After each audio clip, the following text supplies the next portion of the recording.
մասնակցելու համար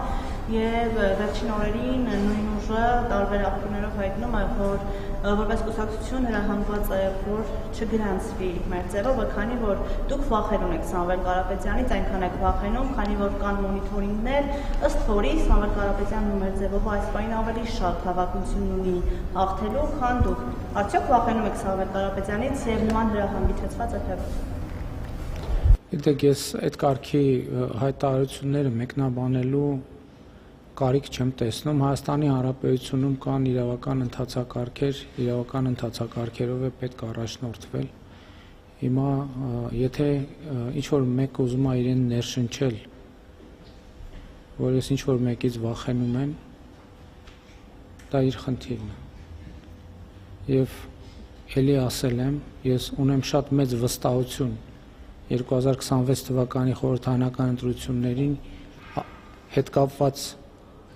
այնքանով, որ վստահ եմ, որ այդ խորհրդարանական ընտրություններում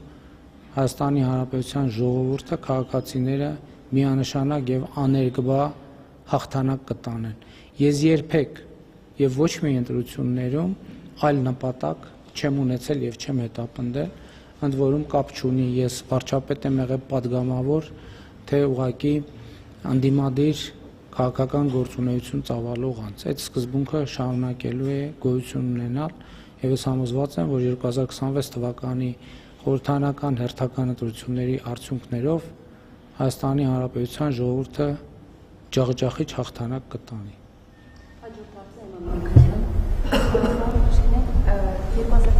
Թվականի խորհրդարանական ընտրությունների նախապատրաստական աշխատանքները արդեն կարծես տեսնում եք ինչպես են տարվում, կան մարդիկ հստակ, ովքեր ձեզ հետ ճանապարհ չեն կարող անցնել, ունեք այդպիսի կանոն, որ պետք է մինչ ցուցակում ընդգրկելը բարեվարկության քննություն անցկացնեք եւ զտեք ցուցակը։ Գիտեք, որ ասում եք ինձ հետ, ընդհանրապես ուզում եմ բոլորիս հիշեցնել, որ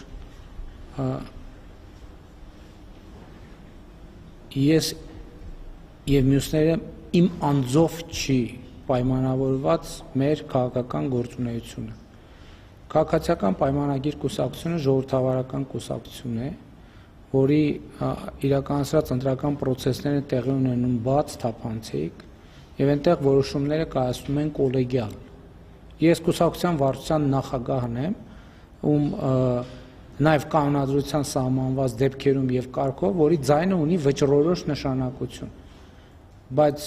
դա չի նշանակում, որ այդ հարցերին դուք ասում եք ինձ հետ լուծվում են անձնական հարթության վրա։ Այդ բոլոր հարցերը կան, բայց այդ հարցերը վերաբերում են կուսակցությանը, դա անձի մասին չէ, դա կուսակցության մասին է եւ կուսակցությունը ինքն է տալիս այդ հարցերի պատասխանը իր կազմակերպչական, քաղաքական գործընթացներով։ Հետևաբար կուսակցությունը այդ թվում ազգային ժողովի պատգամավորի առաջադրված տեխնացուների գրանցման գործընթացում կտա այդ հարցի պատասխան։ Հետևաբար ովքեր կգրանցվեն որպես պատգամավորի տեխնացու, նրանք կարող են եւ մենք էլ,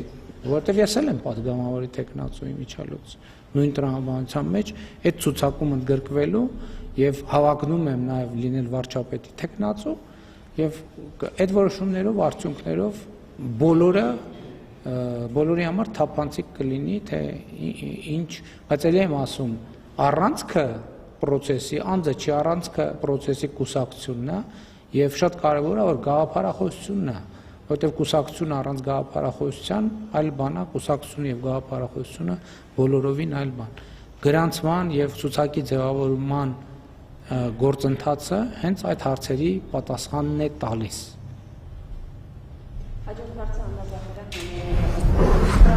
Պարոն վարչապետ, Ղազախստանի այցը հագեցած օրակարգուն էր, արդյունքների հետ կապված ինչ կարող եք ասել, ինչը ավելի շատ եք կարևորում ու կանոնացնեք։ Շատ կարևորում եմ, որ Հայաստանի եւ Ղազախստանի միջև հարաբերությունները զարգացան եւ հասան ռազմավարական գործընկերության կետին եւ այդ ռազմավարական գործընկերությունը ունեցավ նաեւ շատ կոնկրետ արտահայտություններ, որոնց մի մասը մի փոքր անսպասելի էր, եւ նաեւ այն, որ մենք հիմա նաեւ երկաթուղային կապի հնարավորություն ունենք Ղազախստանի հետ, մեր հնարավորությունները իհարկե ընդլայնում են, առաջիկայում մենք պայմանավորել ենք, որ տնտեսվարողների պատվիրակություն կմեկնի հայաստանյան Ղազախստան, որպեսզի տեսնեն, թե ինչ ուղղություններով է, որ փոխգործակցությունը տնտեսական հնարավոր է խորացնել, ինչու եմ հատկապես տնտեսականը ընդգծում, որովհետև քաղաքական երխոհությունը եղել է բարձր մակարդակի եւ կա բարձր մակարդակի ակնհայտորեն, հակառակ դեպքում հարաբերությունները ռազմավարականի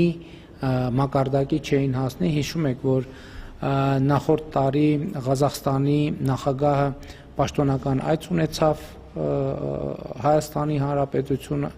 այս տարի ես պաշտոնական այցով մեկնեցի, մեր հարաբերությունները դինամիկ զարգանում են եւ հեռանկարային են, որովհետեւ Ղազախստանը նաեւ հատուկ հետաքրքրություն է ցուցաբերում Հայաստանի Հանրապետության կառավարության խաղաղության խաչմերուկ նախագծի վերաբերյալ եւ մենք այդ հետաքրքրությունը ողջունում ենք եւ բազմաթիվ հարցեր կան, որոնք վերաբերվում են տնտեսական, բայց նաեւ քաղաքական օրակարգին։ Այստեղ նորությունն այն է, որ մենք տնտեսական մասով էլ շատ լավ մթնոլորտ ենք ունեցել, բայց լոգիստիկ սահմանափակումների պատճառներով այդ պոտենցիալը չի օգտագործվել ամբողջ կամ ավելի մեծ ծավալով։ Ես հույս ունեմ եւ համոզված եմ, որ այս քաղաքական process-ների արդյունքներով մենք կտեսնենք կոնկրետ տնտեսական արդյունքներ։ Եվս մեկ անգամ ուզում եմ շնորհակալություն հայտնել Ղազախստանի նախագահ հարգելի Կասիմ-Ժոմարթ